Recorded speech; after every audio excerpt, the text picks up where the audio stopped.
I have been a busy chap this morning so far. My good old trusty brush. We've got a load of feed coming that ideally we want to put in here. We've got some creep that we need to move. I didn't really got time to move that before the new stuff turns up. We've got a bulk load of these rear end nuts coming. This is what we feed these calves here. So what we're going to do is just tip it here. It's only 3 tons, it won't be that big a pile. So I've swept all this morning. We're going to tip it there, load that up and take it to the other farm where the calves now are, and then we'll just sweep that from there into that bay there. So it's a bit of a juggling act this morning. Better way over from the gate so that when the lorry comes, he can actually tip in. The plan today is to clean all these guys out. Whilst the sun's shining, we'll put them out on the handling. By the sounds of it, Craig is up there spreading straw in that shed. We'll bed up this side of the shed because they've been cleaned out already, and then this side will get cleaned out today with the cast. The one problem with this machine not having a cab, it's quite loud, so Craig had his earmuffs on it yesterday. You hear when I rev it up.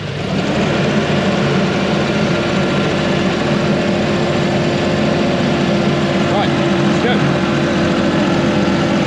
go. So the man from Feedco has just been. We now have our small pile of cake here. So there's 3 more ton of these nuts that these calves are eating. We sat down and worked it out the other day. We actually need somewhere near an Arctic load, 25 ton or so, to keep these guys happy until turnout on the ration that we want to feed them, which is a long time turnout, and you know, having it in smaller batches suits us. We want to put it in that bay, like I said, but we're a bit disorganised and not really ready, so we'll have to stay there for the time being. I thought I'd just sneak down and feed the fat cattle on our river meadows whilst it wasn't raining. And of course when I got there, the heavens opened. So I'm now absolutely drenched, covered in mud, and rather annoyed about the situation. I'm going for a cup of tea. Hedge trimmer is coming off. Gotta make a space for it to go in the shed. So we're gonna move the fert spinner out that back corner because we want that feed bin anyway. Job for the Merlot. Hopefully then it will stop raining. We'll move some calves outside and get on, clean them out. There, that looks a bit different without any cattle in. Making all these adaptations to the gates and the troughs has worked well, so we can just shuttle these gates back now, come in here and clean all this out. So Craig's going to grab the cast. I'm going to jump on the Manitou with a big grab, and we're going to double team it, get it done. So all the calves are over there in the handling, in their groups. Hopefully it will take us 25-30 minutes to get all that dung out, and we'll get them back in before we get another shower of rain, because it's been a bit like it. You'll see just how much straw we use now when you see the pile that comes out of there. But it's good timing that we're doing this, because now the cows are in the top shed. What we pick up there every morning is closer to slurry than it is muck, and it'll run out the midden if we don't have anything to mix it with. So all this straw dung we'll pile on one side the midden, and then we can mix it as we bring the slurry stuff down every day from the cows.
So you might be able to see here from me stacking up the dung just how much moisture ends up inside it. So all the calf poo and wee.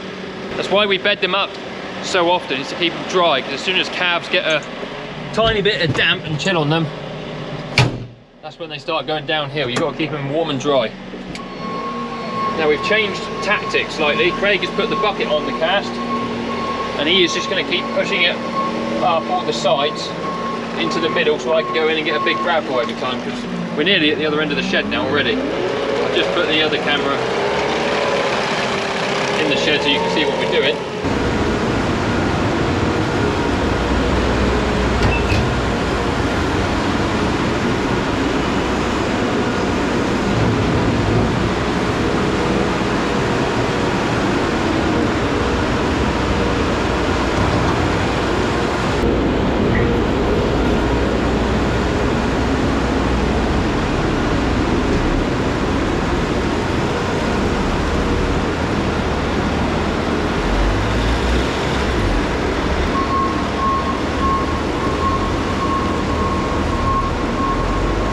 When you want to move your bucket but you can't be bothered to undo the pipes.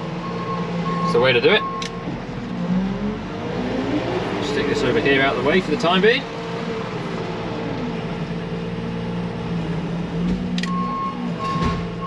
Nice one. Dung's piling up. I didn't want to get the bucket buried. I thought I'd better move it. Right, we are all but done with the grab. You see what I did there? Because it's an all but dung grab. I won't give up the day job, don't worry. So we're going to stick the bucket on. We've got one little bit to clean up against the concrete wall, and that'll be the shed empty. We'll then to bed it all up, which we might use the straw to before. Normally we wouldn't, but it's a big old space. But what we will do is put some wads of straw underneath the drinkers, because I don't think the calves are big enough to reach them from the concrete. It's obviously fine as the dung builds up, but we put some flakes of straw underneath them so they can stand on it and get at it. That will save having to put buckets of water in there like we have been doing.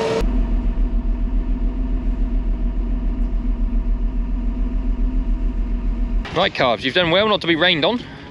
Let's get you inside before it does rain. No, other side of the gate, come on. This is the oldest bunch. Come on.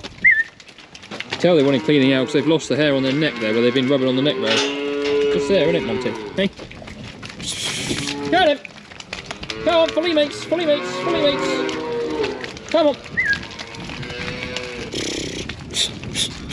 Come on, up, up, up, up, up, up.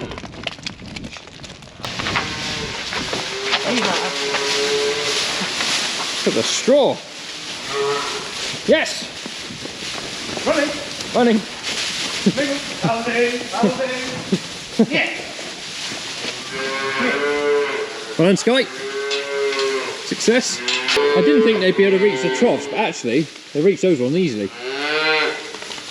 Yeah, I think it'll be too far away from the others, will they? No, it's just that if you see the way I put them on, I've angled them looking uphill, which is the angle of the thing, not conducive to drinking. I don't know what I was drinking when I put that one on the woolies. Come on, Ben. Come on. Come on. Go on, buddies. Ho! Let's go. Ho! Come on, then. Ho! Ho! Ho! Ho! Ho! Ho! Come on, follow me, mates. Follow me, mates. Mabel! She looks like one of the calves running along. Yeah, sorry. Right, another 20 in place. Because what I did is I parked this perfectly in the way so that we can't actually get them back. Unless we were to let them out, but then the grab's in the way. Stuck. Come on! Get on, you chaps. Come on, Red. Right, your mates have all gone the other way. Hold on.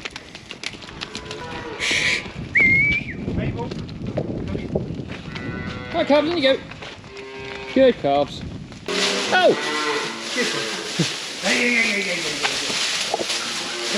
Come here, Mabel. So it's exciting. Right, they are all now back where they should be. I'm just going to have some lunch. We'll let them settle down a bit and they'll eat a bit of straw. And then we'll go and put some hay in front of them. We've just spent a little bit of time taking the hedge trimmer off of the 6130. It's now in the workshop to get filled up with AdBlue.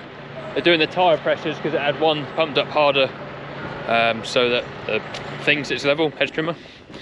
We're just gonna go and put some hay in front of those calves, and then Phil's gonna head over to the other farm at Rowden, put his mixer wagon and straw chopper on, and get all the sheds over there bedded up ready, so that on Thursday when we do the allocation, we just gotta turn up, clip the backs, worm the cattle, stick them in the shed, and it's a much smoother operation.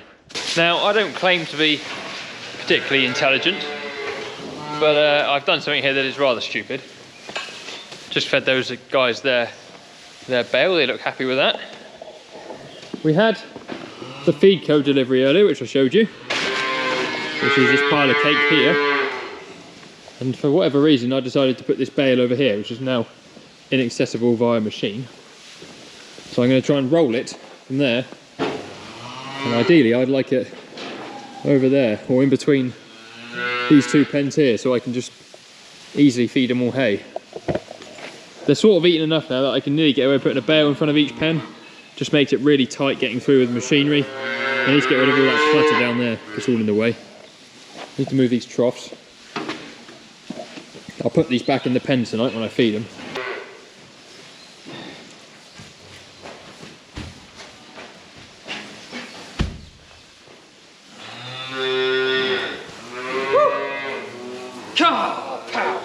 Oh, that's at least 3 tons of hay in that bale. I jest, obviously.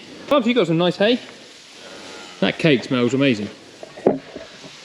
Fresh cake delivery smell. Now that isn't the best quality bale of hay you've ever seen. If you compare the difference between what's in my hand and that stuff back there, this is really nice and quite green. That isn't, but they seem to be eating it, so I'll see how they go over the next 24 hours. If they eat it, good. If they don't, I'll get rid of it and put a decent one in front of them. Right, I'm just about done in this shed for now. I've got to come back and feed the one pen that are on milk still later on tonight, but we'll do that later on. So yeah, that'll be it for today's video. Thank you very much for watching. If you liked the video, please give it a thumbs up. If you're not already a subscriber, then do think about subscribing. It's completely free, doesn't cost you a penny, and helps me out loads. I'm going to leave you guys with a little clip from Mason's Kings. Hope you enjoy it. We'll see you on another video very soon. Cheerio.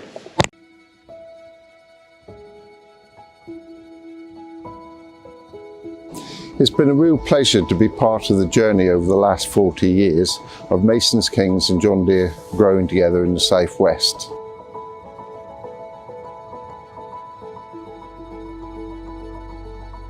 At Mason's Kings, we are still a family business, and those family core values still mean a lot on the way we interact with our customers. Partnering with our customers will enhance our business and their business, so we can share our knowledge with them, giving them the best solutions possible, but also introducing the most advanced technology where we can. So a big thank you to you all for entrusting us with your business over the last 40 years. Looking forward, we're excited working with you even closer and developing together.